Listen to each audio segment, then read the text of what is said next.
কুমিল্লা ৬ আসনে বিএনপির মনোনীত ধানের শীষ প্রতীকের প্রার্থী মনিরুল হক চৌধুরী নির্বাচনী পথসভা অনুষ্ঠিত হয়েছে।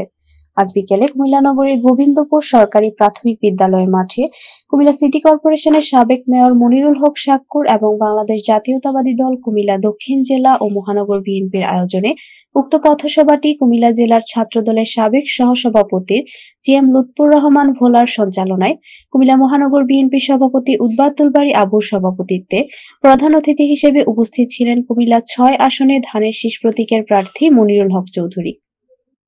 এ সময় আরও উপস্থিত ছিলেন বিএনপির জাতীয় নির্বাহী কমিটির কুমিল্লা বিভাগের সহ সাংগঠনিক সম্পাদক মোহাম্মদ মুস্তাক মিয়া, কুমিল্লা দক্ষিণ জেলা বিএনপি সাধারণ সম্পাদক আশিকুর রহমান মাহমুদ ওয়াসিম, মহানগর বিএনপির সাবেক আহ্বায়ক মোহাম্মদ আমিরুজ্জামান আমির, দক্ষিণ জেলা কৃষক দলের আহ্বায়ক মোহাম্মদ মুস্তফা জামান সহ বিএনপি ও অঙ্গ সংগঠনের নেতৃবৃন্দ ও এলাকার সর্বস্তরের জনগণ।